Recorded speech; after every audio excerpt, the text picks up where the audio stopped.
at 2:10 a.m. In Scottsdale, an old man in a locked memory unit pointed at my coworker and tried to warn me about a shot nobody should have given quietly. My name is Rena Vale, and I worked nights at a memory care place off Shea Boulevard in Scottsdale, Arizona.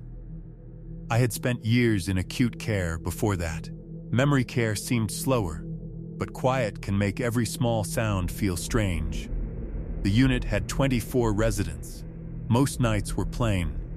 Check vitals, hand out water, change briefs, calm someone down, then start over. One aide on my shift was Bramwell Toller. He was thin, clean, always smiling. I worked with him for 7 months and never had a real reason to question him. Then Mr. Ellery Quist started pointing at him. Mr. Quist had moderate Alzheimer's. Most nights he sat in his chair and watched the dark TV. But on some nights, usually when Bramwell was there, he would get upset fast. He would point right at Bramwell and say the same words again and again. I could not make them out at first. It sounded like, "The shot. The shot." Bramwell would smile and say, "He does that with people." Then he would walk away like it was nothing. After the third time, I started writing the nights down in the margin of my report pad. I was trying to prove to myself that I was imagining it. I wrote the date, the time, and whether Bramwell was on shift. 6 weeks later, the pattern was hard to ignore. When Bramwell worked, Mr. Quist got agitated most of the time. When Bramwell was off, Mr. Quist stayed calm. I told myself it could still be luck, but I kept looking. I went back through the charts for the residents Bramwell usually helped with. In the last 14 months, 3 of them had died. All 3 were old. All 3 were listed as natural causes. None had seemed close to the end. I remember sitting in my car outside a gas station on Scottsdale Road, staring at those notes and eating a dry muffin I had forgotten in my tote.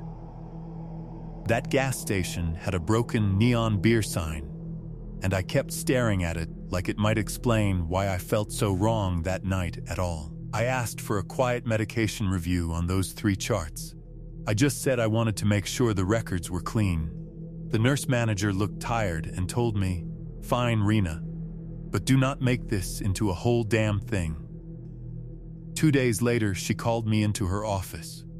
She had a few pages on her desk. Her face looked tight and gray. Each of the 3 residents had had a low blood sugar event within 48 hours before dying.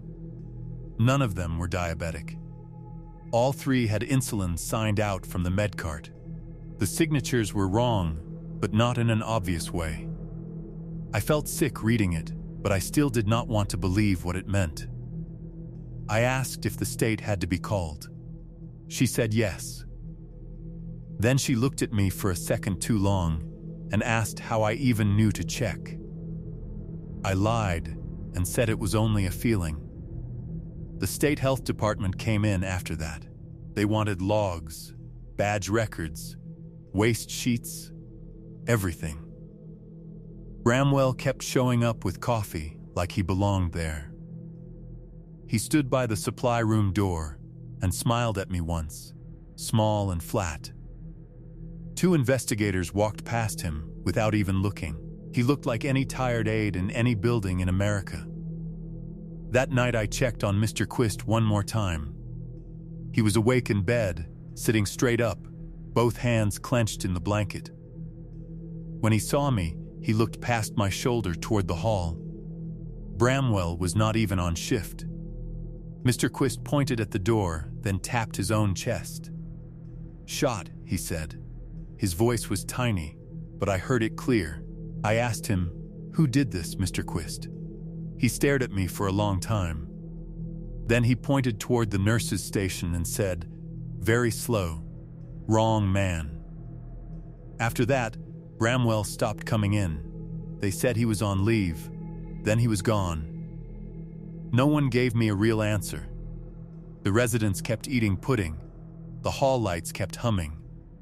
The building stayed the same, which almost made it worse. Mr. Quist died 3 months later. The chart called it peaceful. He was the only one who tried to warn us, and we were too slow to understand. Even now, when a hall gets too quiet, I hear that same word in my head, and I wish I had listened sooner.